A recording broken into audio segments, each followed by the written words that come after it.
In my book, I really hold out people in recovery from severe addiction as sort of modern day prophets for the rest of us, because I do think that people who have been addicted and then get into recovery do have a hard-won wisdom that we can all benefit from.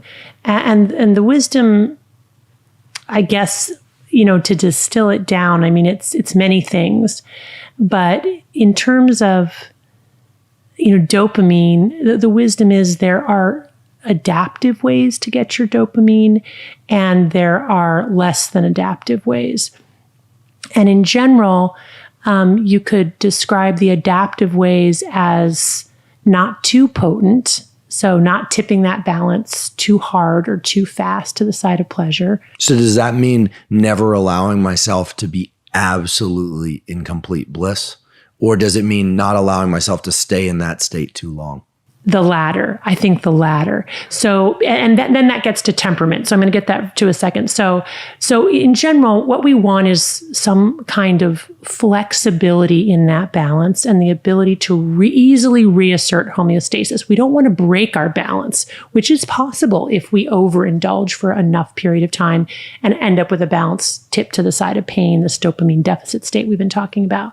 We want a flexible, resilient balance, right? Which can be sensitive to things going on in the environment, which can experience pleasure and approach, which can experience pain and recoil, right? This is all adaptive and healthy and necessary and good. We would never want a balance that doesn't tilt. Right. That would be a disaster. Right. We wouldn't be human. And we wouldn't want that. It would be really, really boring. On the other hand, what people in recovery from addiction talk about is, to some extent, having to learn to live with things being a little boring a lot of the time, right? So trying to avoid some of this intensity and thrill seeking and escapism that really is at the core of addictive tendencies. Sorry to interrupt, but when you say boring, can we add stressful and boring? Yes. So anxiety and boredom can hang out together, right? Mm-hmm. Am I correct in? Oh, for sure. I mean, actually, boredom is highly anxiety provoking. Okay. That's good to know, because I think people hear boredom and they think like, oh, there's nothing to do here. Right. There's not, it's usually, I feel like we have a ton to do. We just don't really want to do it. Right. As opposed to something that we're excited to do. Right. Okay. So this gets to sort of some of the core things also we were talking about earlier about finding your passion. So I'm going to try to link it all together. But basically is boredom. First of all, boredom is a rare experience for modern humans, because we're constantly distracting ourselves from the present moment, and we have an infinite number of ways to do that, right? But boredom is really, I think, an important and necessary experience.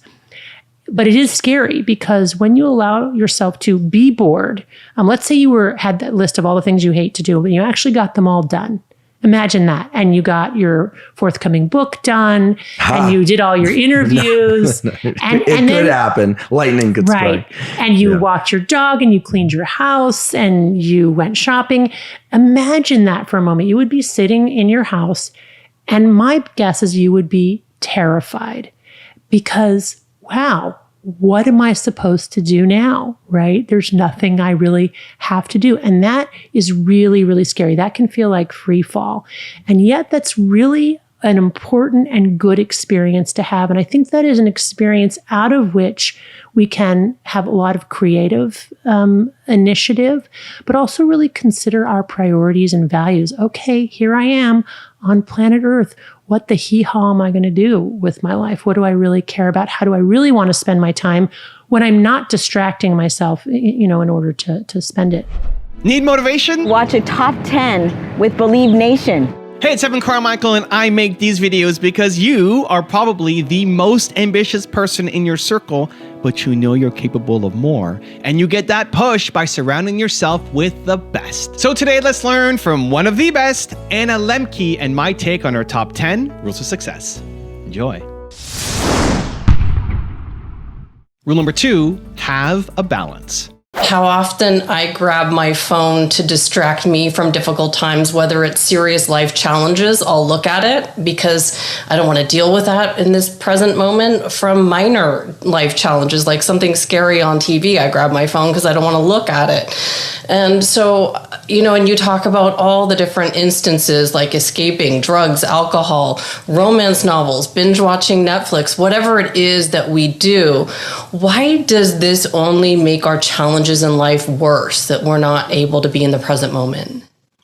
Yeah, great question. I think to really understand why we need to pay attention to this problem and why it's non-trivial is to understand the neuroscience of pleasure and pain.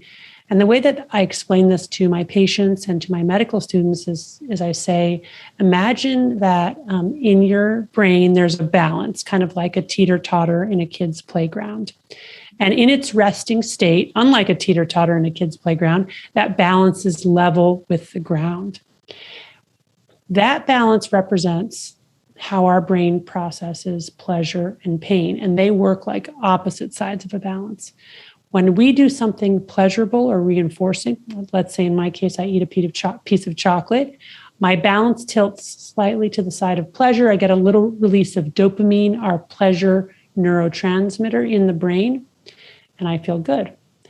But one of the overriding rules governing this balance is that it wants to stay level. It doesn't want to remain very long to the side of pleasure or to the side of pain.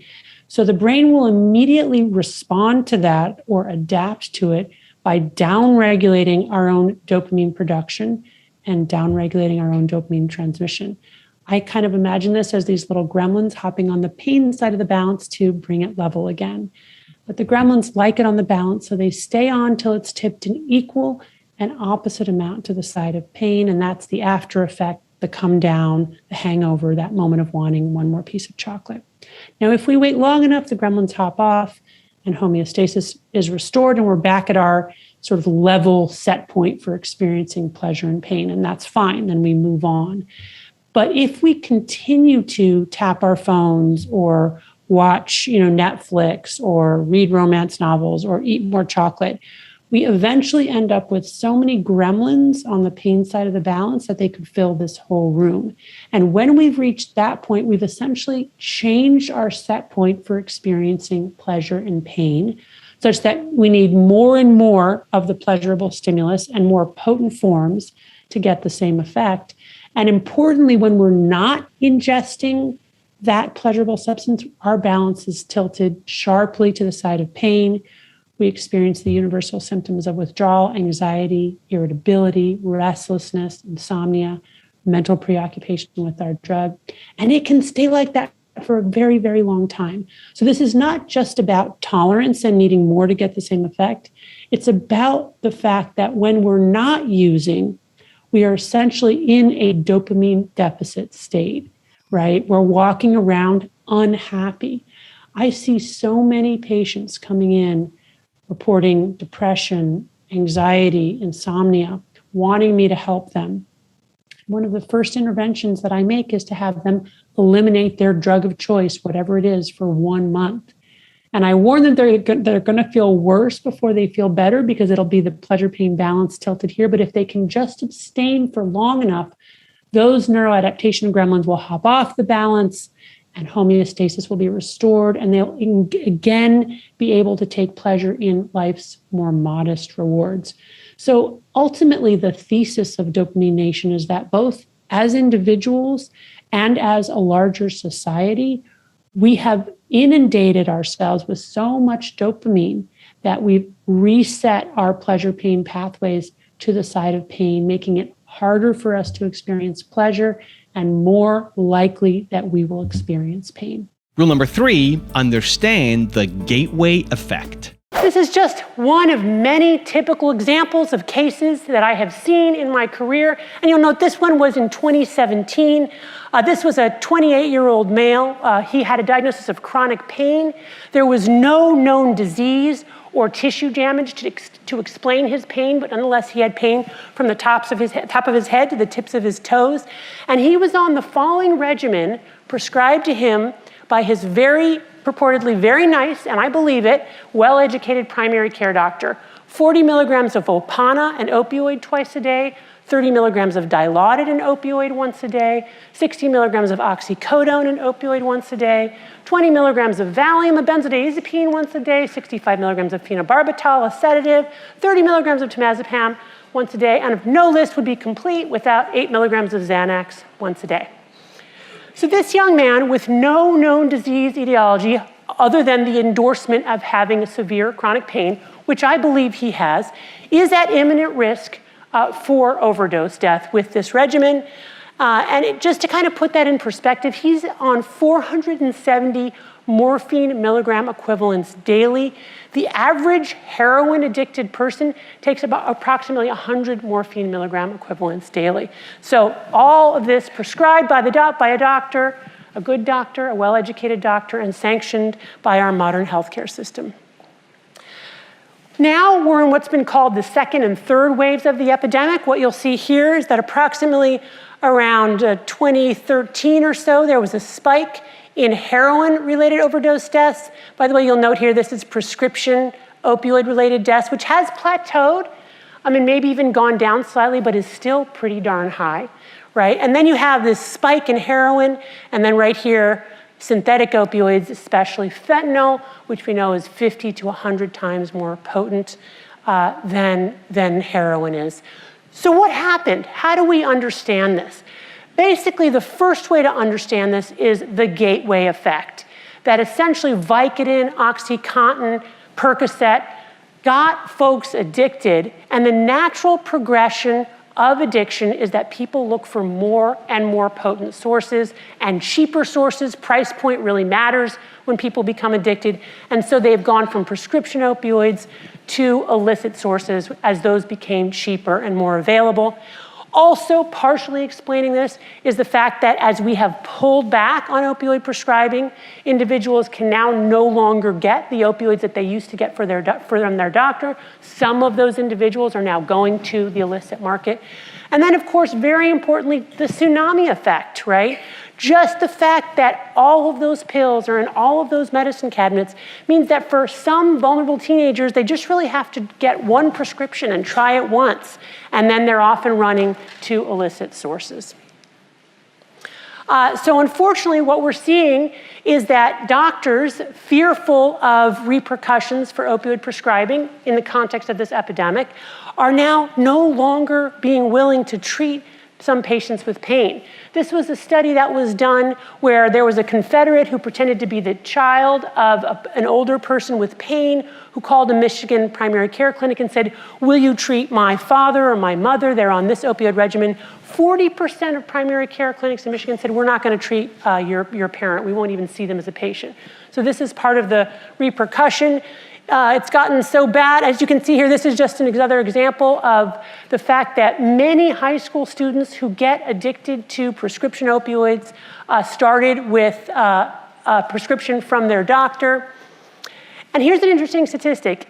In the 1960s, 80% of heroin users started with heroin. Today, if you interview heroin users, 75% of them will tell you that they started with a prescription opioid. Again, a very different phenomenology in terms of this epidemic. Okay, so what I want to do next is delve a little bit more deeply into how this happened. Rule number 4, challenge the anxiety. You've got this, it's a chart that has chocolate, sex, nicotine, amphetamines on it. It talks about how much dopamine is released with chocolate versus sex and drugs. And you also see that learning increases dopamine firing in the brain. So I wonder, where do healthier habits like learning or exercise fit into this chart? And should we be cautious of too much learning or too much exercise? Do we get the surplus with healthy things as well? Yeah, great question. So how do we differentiate good dopamine from bad dopamine, or healthy adaptive sources of dopamine from less healthy or adaptive sources? The chart you're referring to has to do with an experiment where they placed a probe in a rat's brain to figure out how much dopamine is released in the rat's brain when it ingests certain substances.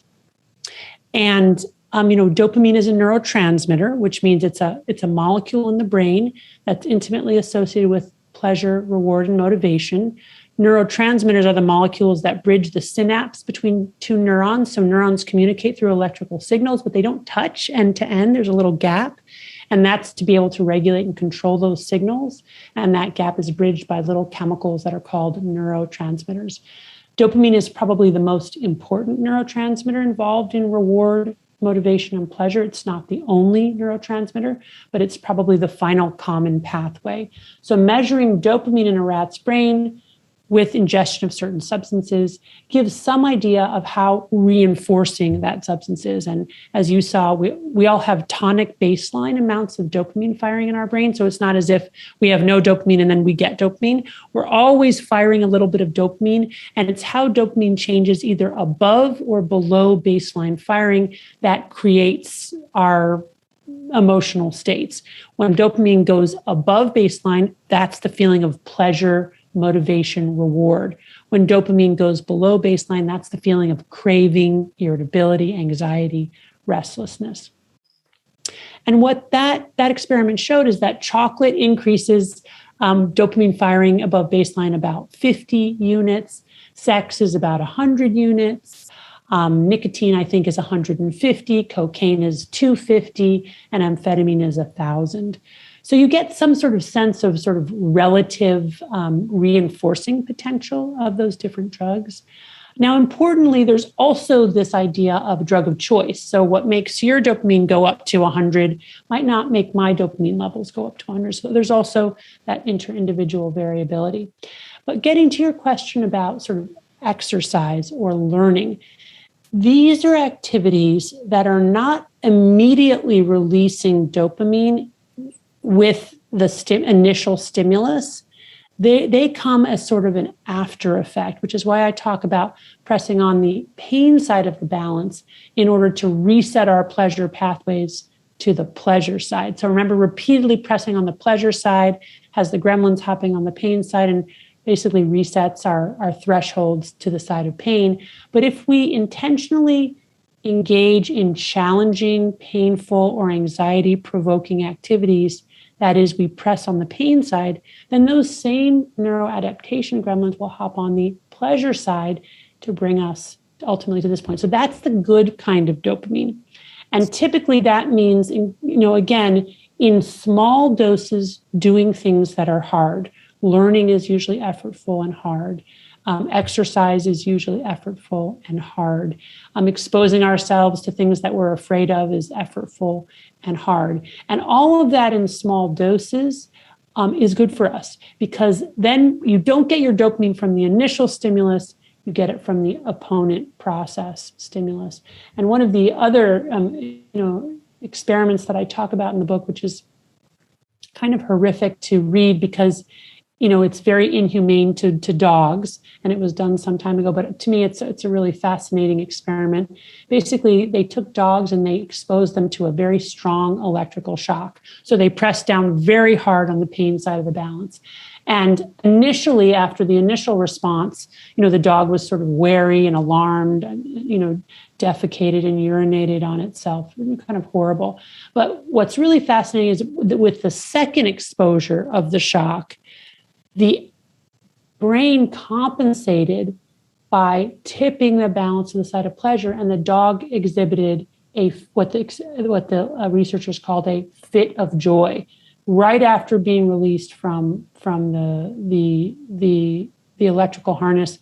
The dog bounced up and down, was happy, and that's not just like, oh, thank goodness, I'm no longer being shocked. That's actually a physiologic reaction to a stressor, that there's this opponent process reaction or this counter effect leading to, euphoria and dopamine. It's the same thing people get a runner's high or what have you.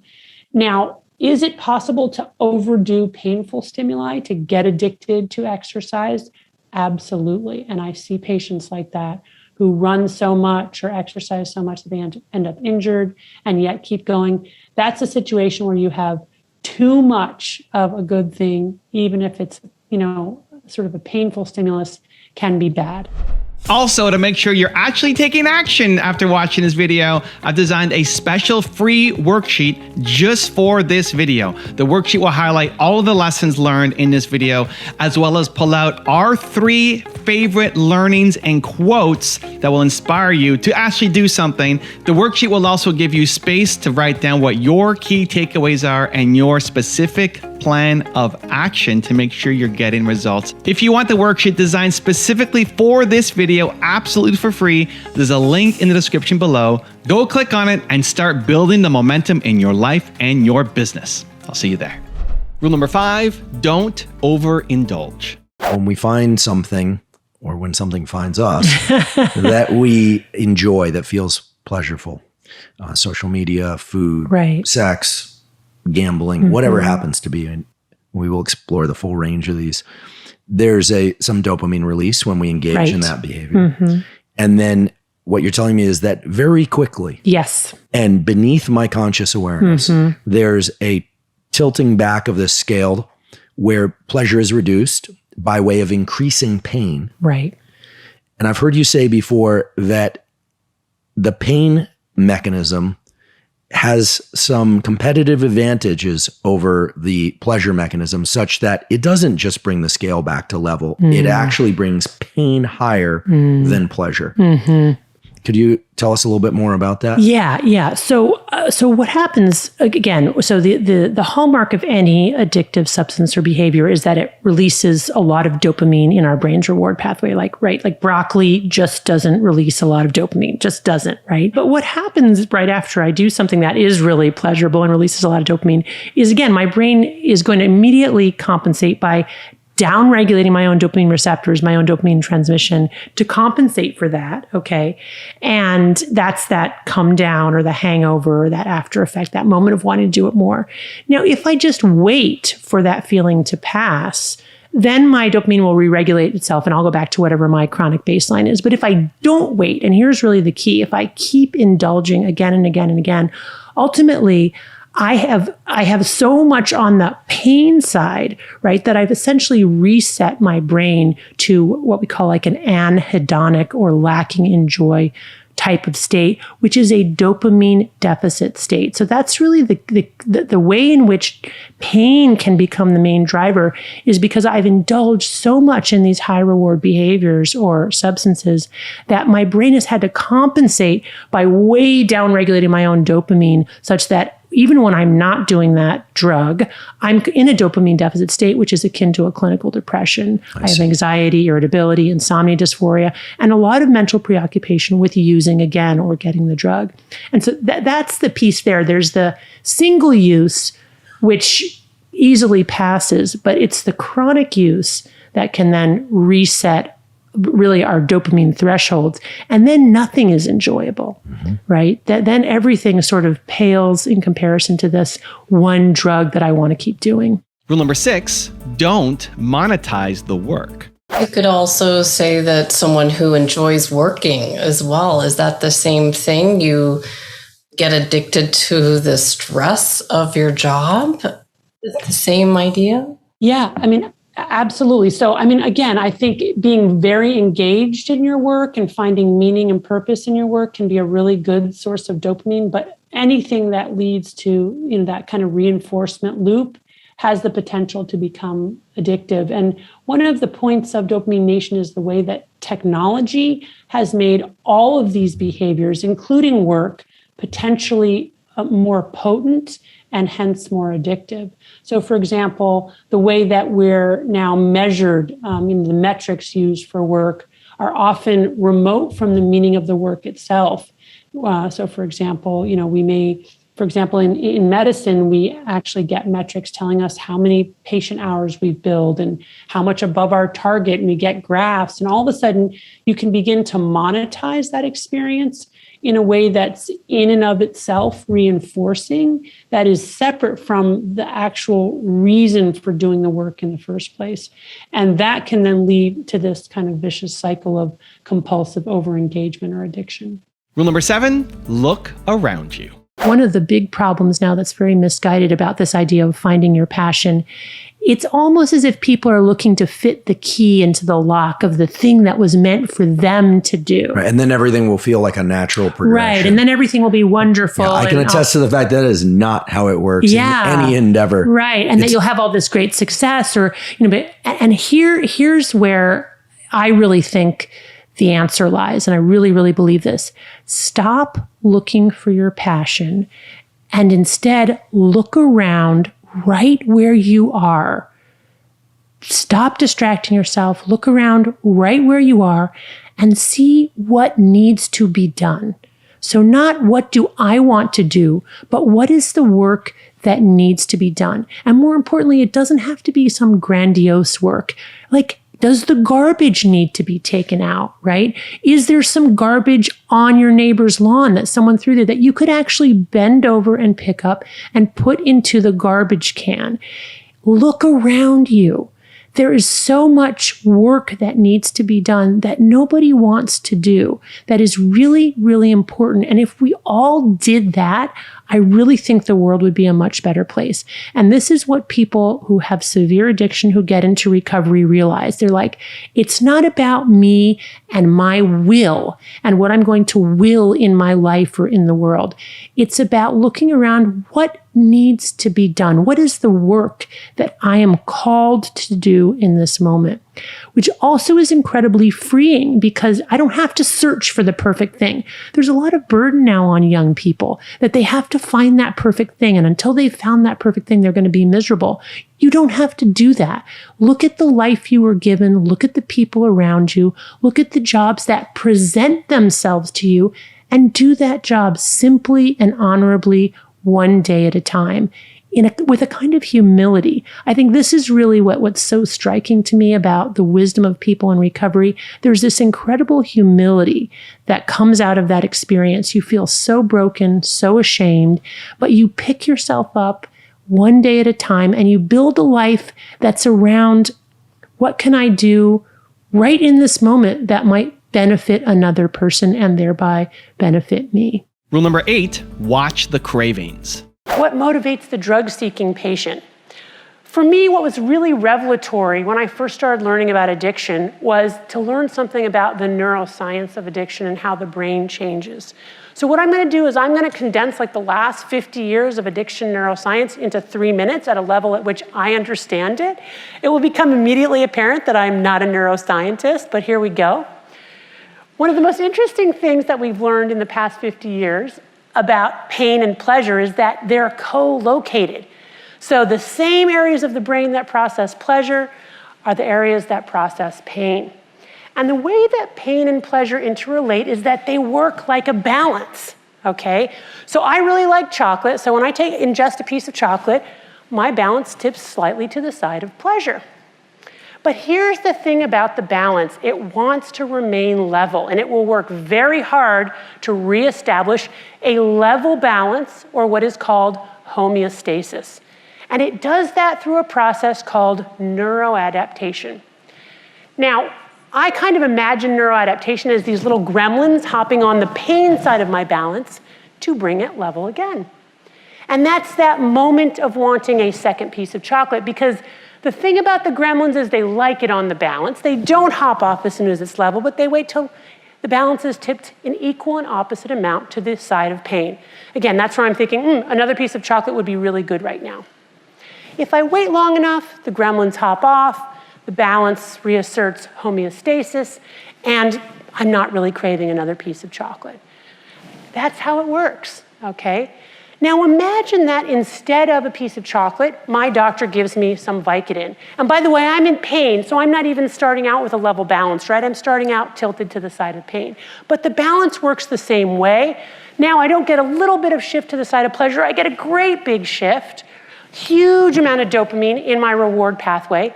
The fundamental difference between substances that are addictive and those that are not is the amount of dopamine that they release in the reward pathway.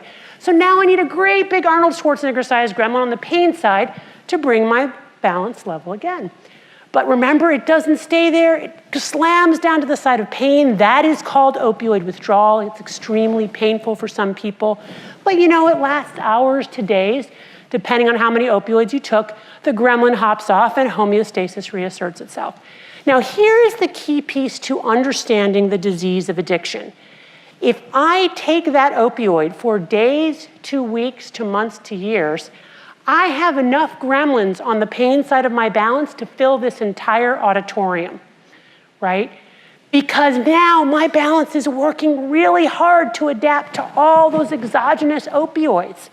So if I can't get more opioids, if I decide my life is a mess, I want to stop, guess what? I slam down to the side of pain, and it doesn't just take hours or days for those gremlins to hop off. It takes weeks to months to years.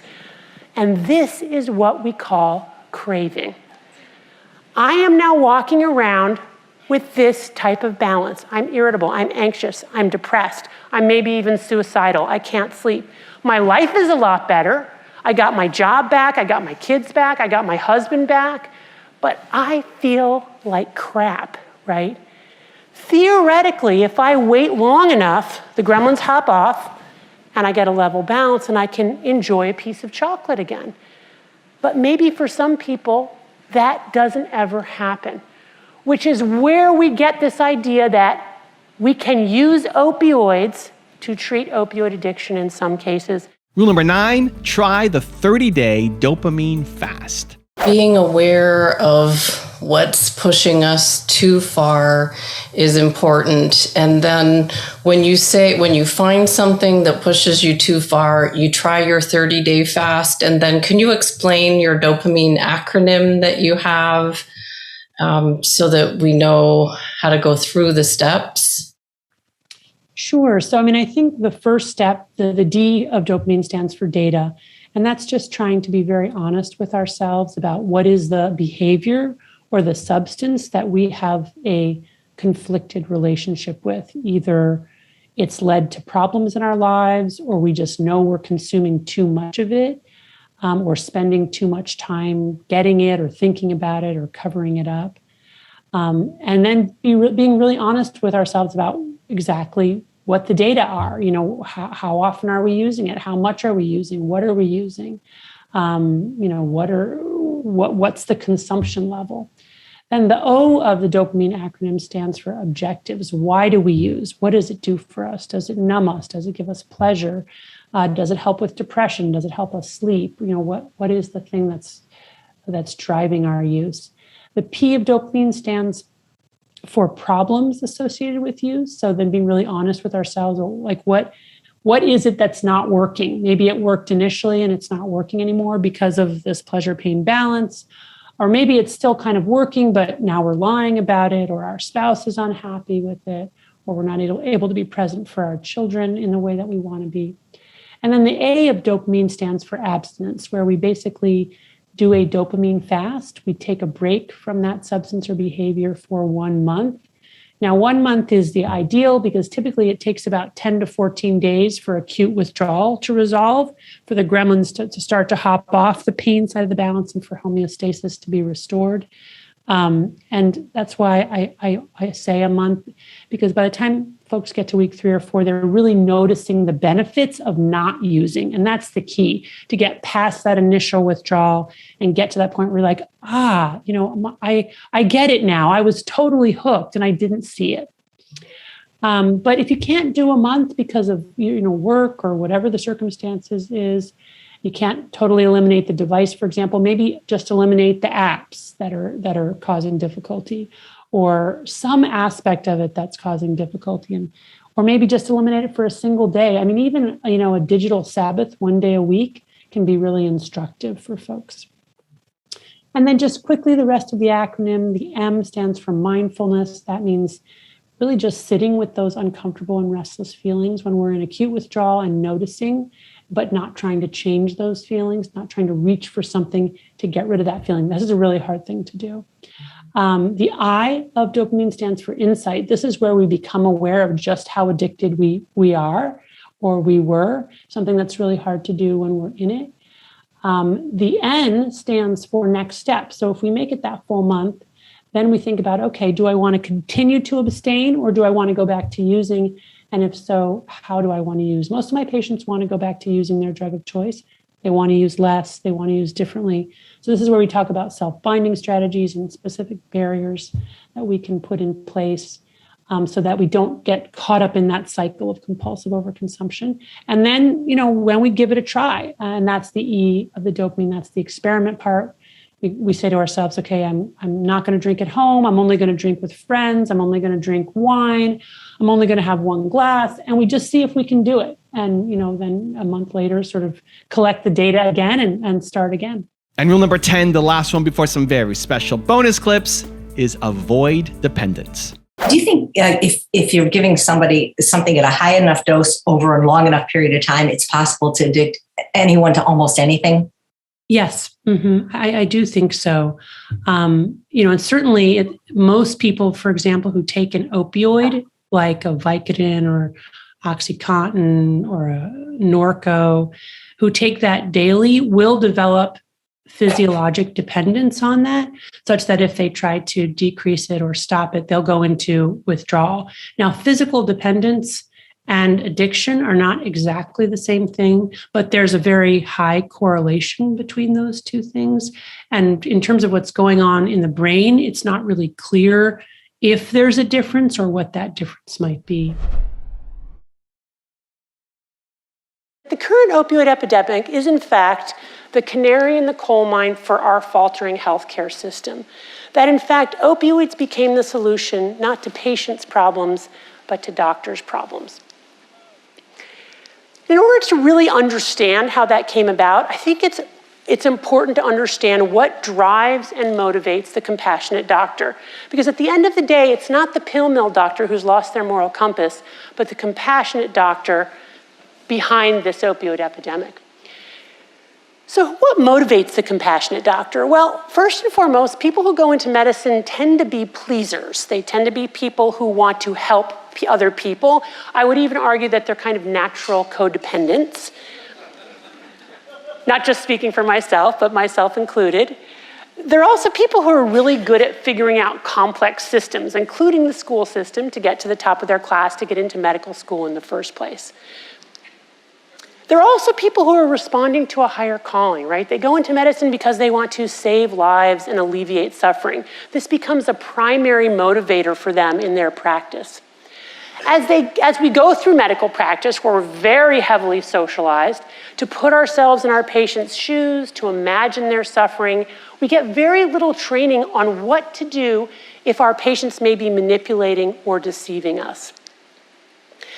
And in the 1990s, in addition to there being this paradigm shift in the treatment of pain, this was also the beginning of what was called the evidence-based movement in medicine.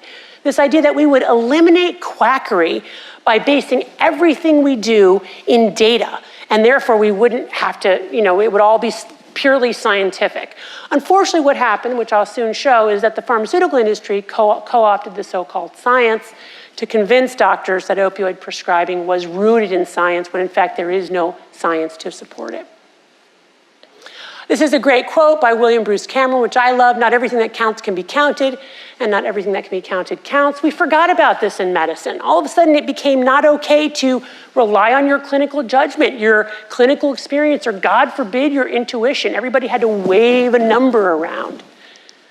And then ultimately, in order to understand what drives the compassionate doctor, you really need to know that what makes us get up and out of bed in the morning and going to work again and again is that we're going to have that kind of Buberian I and thou encounter with our patients, where we can realize our identity as a healer and our patients expresses gratitude. It's those moments that we really look for. And if we were to challenge our patient about the way that they're taking a pill we're prescribing, it really threatens that mutual affection that is part of how docs get their dopamine. What is dopamine? And what are maybe some things about dopamine that most people don't know, and probably that I don't know either? So dopamine is a neurotransmitter, and neurotransmitters are those molecules that bridge the gap between two neurons. So they essentially allow one neuron, the presynaptic neuron, to communicate with the postsynaptic neuron. Dopamine is intimately associated with the experience of reward, but also with movement, which I think is really interesting because movement and reward are linked, right? If you think about, early humans, you had to move in order to go seek out the water or the meat or whatever it was. And even in the most primitive organisms, dopamine is released when food is sensed in the environment. For example, C. elegans, a very primitive worm. So dopamine is this really powerful, important molecule in the brain that helps us experience pleasure. It's not the only neurotransmitter involved in pleasure, but it's a really, really important one. And if you want to think about something that most people don't know about dopamine, which I think is really interesting, is that we are always releasing dopamine at a kind of tonic baseline rate. And it's really the deviation from that baseline rather than like hits of dopamine in a vacuum that make a difference. So when we experience pleasure, our dopamine release goes above baseline. And likewise, dopamine can go below that tonic baseline. And then we experience a kind of pain. Interesting. So is it fair to say that one's baseline levels of dopamine, how frequently we are releasing dopamine in the absence of some, drug or food or experience, just sitting, being, is that associated with how happy somebody is, their kind of baseline of happiness or level of depression? There is evidence that shows that people who are depressed may indeed have lower tonic levels of dopamine. So that's a really reasonable thought. And there's some evidence to suggest that that may be true. The other thing that we know, and this is, really kind of what the book is about, is that if we expose ourselves chronically to substances or behaviors that repeatedly release large amounts of dopamine in our brain's reward pathway, that we can change our tonic baseline and actually lower it over time as our brain tries to compensate for all of that dopamine, which is more really than we were designed to experience. What we decided to do, my husband and I, was that we ourselves, now this is our eldest was born in 2001. We decided to not have smartphones ourselves and not get Wi-Fi to the house. We decided it would be harder to moderate our use than to simply not have those devices and that kind of access from the home. He and I both had big computer setups at work, and so we really kept it very siloed and discrete, our online engagement. And I have to say that worked really well. When our kids were little, they didn't spend a lot of time on screens. They did develop, other skills and outlets. We did a lot of outdoor activities in nature and sports. We really emphasized, positive exercise and sleep and things like that, family time. Not on screens. But by the time our eldest got into high school, she basically came home and said, I cannot function as a high school student without Wi-Fi to the house. And when we investigated that, we found that was true. So we got Wi-Fi to the house. And then she came home a couple of weeks later, having purchased her very own iPhone and her own iPhone plan, and said, I can't function socially as a teenager without my own phone. And really, Andrea, it's been downhill since then. No, we just got a phone for my 7th grader who said the same thing. She said, I can't do these problems in class. They say, take out your phones. And she was the only one sitting there. So it got to a point where we had to cave, but we were on the same vein as you, trying to hold off as long as we could. Right. And I think, that's what I do think that these problems to a certain extent can be addressed in the nuclear family. And my advice to parents is to severely limit screen time for your children as long as you can, which is about to age 12 or 13. And then essentially, it's over. Between the schools and their friends, they will see what they will see. But if you can have the dialogue about it, and what I mean by the dialogue is what I write about in Dopamine Nation, explain the neuroscience to kids, explain that this can be an addictive drug, talk about what are some of the warning signs and how to limit the sort of escalating use toward addiction. and the importance simply of doing that, right? Even just having the conversation about the fact that it is a drug and that we must be mindful about the way that we're using these devices is a really good starting place. And then just continue to have these conversations, continue to reflect back to our children, what we see about their use, which concerns us, what we hear from others about what they're putting online, which concerns us, because, invariably there will be mistakes made. And so, it's just a constant discussion at home. Who's prescribing all of these pills? We read a lot about so-called pill mill doctors. These are doctors who are willfully exchanging prescriptions for cash. These are doctors who have lost their moral compass. Certainly, those kinds of doctors exist. They have always existed. But if you think that pill mill doctors are the primary driver of this epidemic, then you have misunderstood it. This epidemic is not the result of a small subset of prolific prescribers.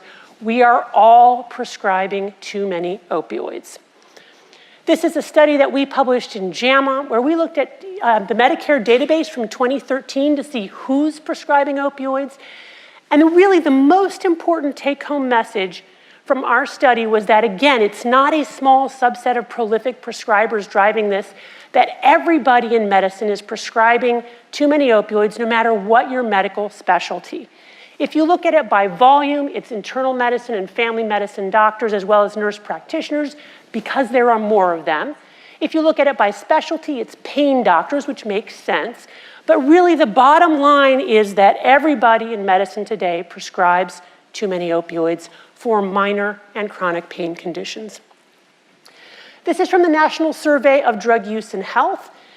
The take-home message from this image is that great big yellow circle is the more than 11 million people in this country who misuse prescription opioids. Okay, so we're not talking about heroin, we're not talking about illicit fentanyl, we're talking about more than 11 million people in this country who are developing some kind of opioid use disorder or addiction. Now compare that to this much smaller circle, which is the approximately 1 million people who use heroin.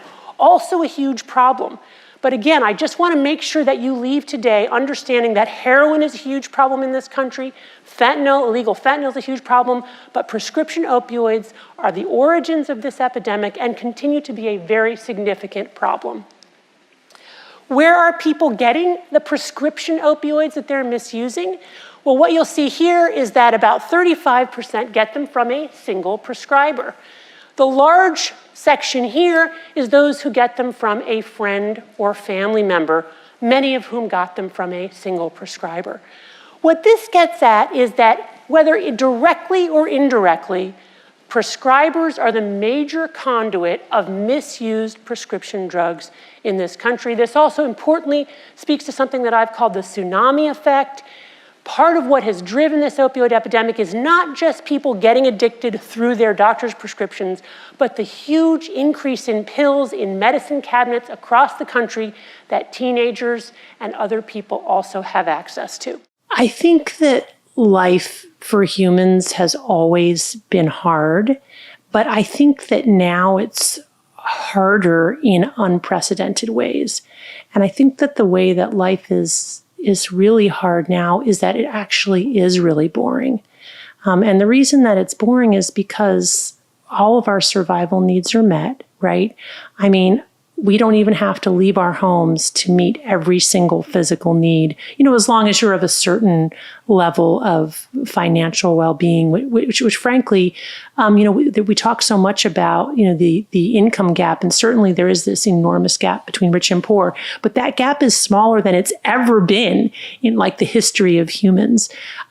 Even the poorest of the poor have more excess income to spend on leisure goods than they ever have before in human history. If you look at leisure time, for example, so people without a high school education have 42% more leisure time than people with a college degree. So my point here is that life is hard now in this really weird way, in that we don't really have anything that we have to do. So we're all forced to make stuff up, whether it's being a scientist or being a doctor or being an Olympic athlete or, climbing Mount Everest. And people really vary in their need for friction. And some people need a lot more than others. And if they don't have it, they're really, really unhappy. And I do think that a lot of the people that I see with addiction and other forms of mental illness are people who need more friction. Like, they're unhappy, not necessarily because there's something wrong with their brain, but because their brain is not suited to this world. Last week, I had Herman Poncer on who lived with the Hudzas, and they're not struggling with addiction. They're living in their natural environment. Yes. I mean, one of the main points I make in Dopamine Nation is that we are living in a time of unprecedented access to highly reinforcing drugs and behaviors, and that the smartphone is essentially the equivalent of the hypodermic needle delivering digital dopamine 24/7. And our primitive brains have really not evolved for this environment. So it's really the mismatch between our brains and the world that we've created, which has led to a lot of suffering. If you look at the top reasons for death and disease across the globe, it's related to our sedentary lifestyle, our diet, and to addiction. When people come to see you and they're anxious and they're saying, I need some help, do they know it's because they've played too many video games? Or do they know that? Do we know what dopamine surplus is? Yeah, great question. So they almost always don't recognize that as a potential cause. The way they experience it is that their cannabis or alcohol or video games are self-medicating the depression and the anxiety and the insomnia and the boredom and whatever it is. What they don't realize is that by continually engaging in those high reward behaviors, they're essentially driving or creating the states of anxiety, depression, and insomnia. That is very hard to see, right? All they know is that they feel bad in general, and using their drug gives them some temporary relief, which of course it does, because their balance is tilted to the side of pain and it restores homeostasis. Now, originally their drug might have done this for them and made them happy. But again, with repeated use, all it does is bring them back here, but it's all relative, right? The brain is working through this, it's a different theory of relativity to kind of restore homeostasis, which is why this period of abstinence is so important, because it allows people to really see true cause and effect. Like, when we're in the cycle, we don't see it. But when we get some distance from it, we can look back and say, oh, wow, I feel so much better now that I've abstained for a month. And I look back and it's kind of crazy how I was using drug X, Y, or Z. Like, it's sort of a shock to me. You know? And so it's abstaining that really gives that flash of insight. There is still huge geographic variability in opioid prescribing in this country, and we're going to get into a little bit what may be driving that. But just take a look at some of these data. In 2012, in the United States, doctors were writing on average 81 opioid prescriptions per 100 persons in this country. In 2017, which is the last year for which we have reliable data, that went down. That's the good news, to 59 opioid prescriptions per 100 persons. But look at the state of Alabama in 2017, 107 opioid prescriptions per 100 persons, a decrease from the 121 opioid prescriptions that were being written in Alabama in 2012, but still you can see we've got a long way to go. Some counties have rates that are 7 times the national average. This is a heat map. The darker red is more opioid prescribing. The lighter is less opioid prescribing. This is when we peaked at 2012. Watch what happens over time. Keep your eye on Alabama and the southeastern United States. 2017, we've made a lot of progress, but we're still not where we need to be. Also, look at this same heat map when you divide it by county. You'll note that even in states where opioid prescribing is relatively low, there are counties where there's a lot of opioid prescribing going on. And if you compare how we're prescribing today compared to the rest of the world, we're still prescribing 3 to 4 times as many opioids as most other developed countries, more than 10 times as many opioids as Japan. And here's an interesting thing. Germany and Canada just switched places. Canada was in second place, now Germany has moved up. One thing we know that's happening is that Mundi Pharma, an outreach of Purdue Pharma, has now taken its marketing campaign to countries abroad. Also, at the same time that opioid prescribing has been going down, it appears as if benzodiazepine prescribing, Valium, Xanax, Ativan, Klonopin, is going up in this country, along with associated deaths. When opioids and benzos are co-prescribed, the risk of accidental overdose goes up. How do people die from opioids? Well, basically, they fall asleep, they stop breathing, and they don't wake up again. Because opioids slow down the heart rate, they slow down the respiratory drive. When you add Xanax or Valium to an opioid, that increases the risk of that kind of sedation and accidental overdose. Let's talk about the pleasure-pain balance and addiction. And I've heard you use this seesaw or balance scale analogy before, and I think it's a wonderful one that really, for me, clarified what addiction is, at least at the mechanistic level. Yeah, so to me, one of the most significant findings in neuroscience in the last 75 years is that pleasure and pain are co-located, which means the same parts of the brain that process pleasure also process pain, and they work like a balance. So when we feel pleasure, our balance tips one way. When we feel pain, it tips in the opposite direction. And one of the overriding rules governing this balance is that it wants to stay level. So it doesn't want to remain tipped very long to pleasure or to pain. And with any deviation from neutrality, the brain will work very hard to restore a level balance, or what scientists call homeostasis.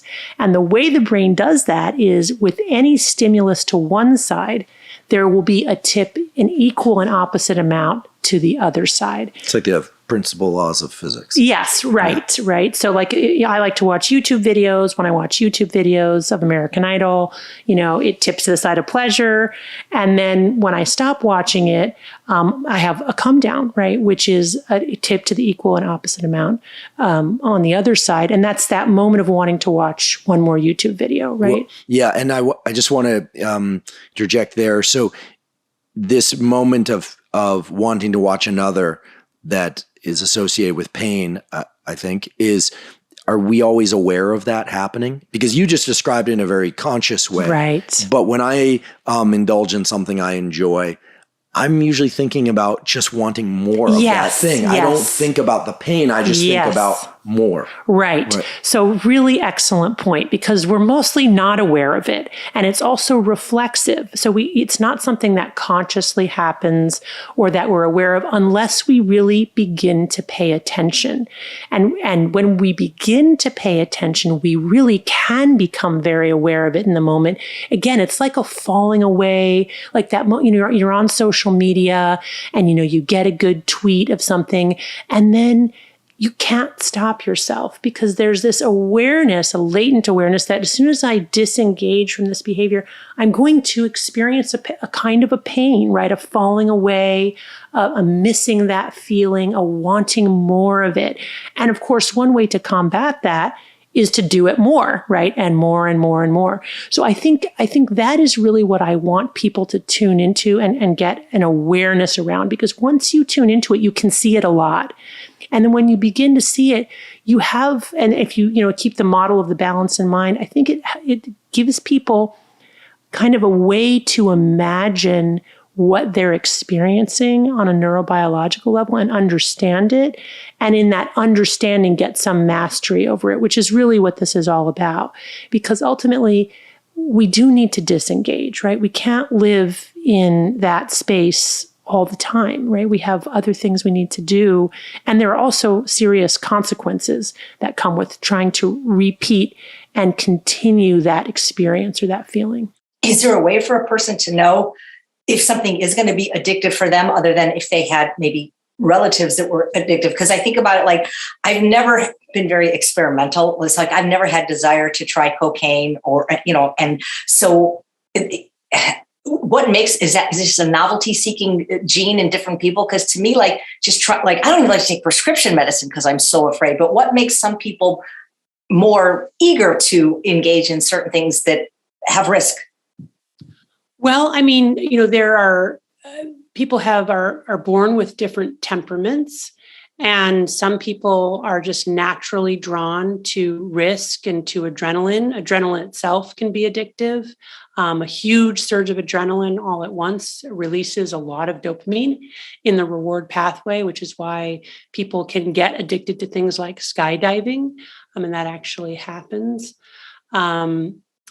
Also, we know that as a baseline temperament, if you're more impulsive, you're more likely to get addicted. And impulsivity basically just means that there's kind of no pause between having a thought to do something or saying something and just doing it or saying it.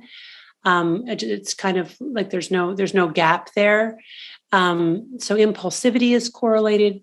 People who have cognitive struggles are correlated with having higher risk of addiction. So things like attention deficit disorder, people who have problems with executive functioning, future planning, those are things that confer risk. Really, any co-occurring mental illness makes a person, more vulnerable to the problem of addiction. So there are lots of sort of correlates that we can look at. But I think one of the important points too, beyond the correlates of our own brain and our own temperament, is simple access.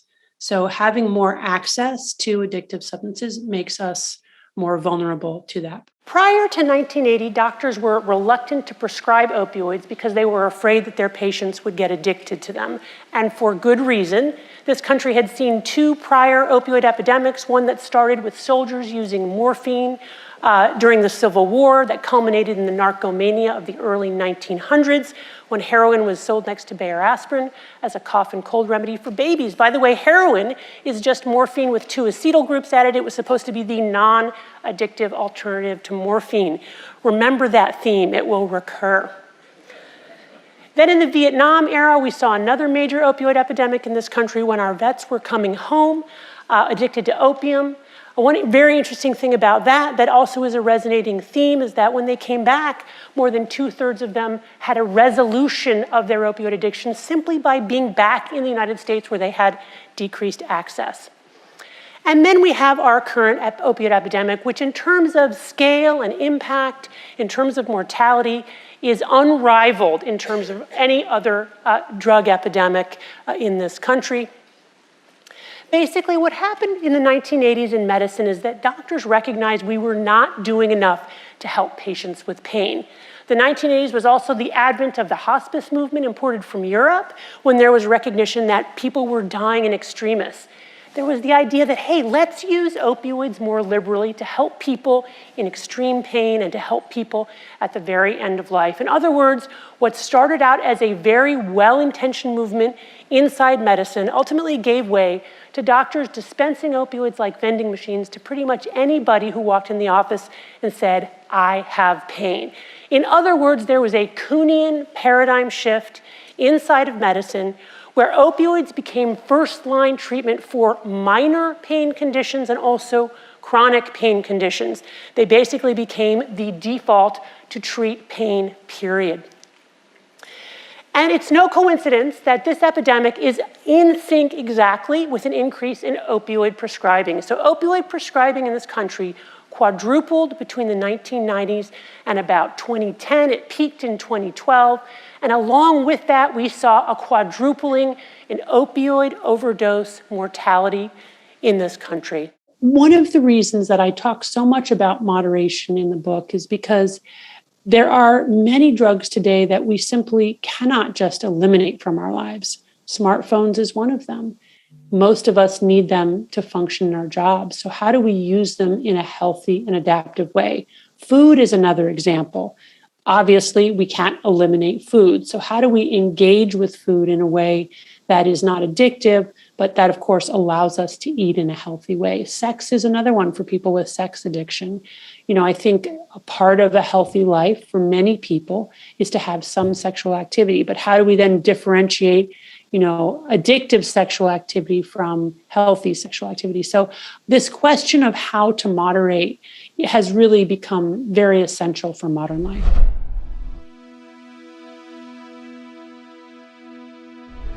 Because you made it this far in a video, I want to celebrate you. Most people start and don't finish. Most people never actually follow through. Most people say they want something, but they don't ever do the work to actually get it. But you are different. You are special. Believe Nation, you made it here all the way to the end, and I love you. So as a special celebration, if you put a hashtag Believe down in the comments below on this video, I will showcase you and celebrate you somewhere on the screen in a future video because you are awesome. If you want to watch the top 10 on Dr. Andrew Huberman, check the video right there next to me. I think you'll love it. Continue to believe, and I'll see you there. So in other words, if you want to change your brain as an adult, let's say you want to be less anxious, you want to learn a new language, you want to be more functional in some way, presumably. The key thing is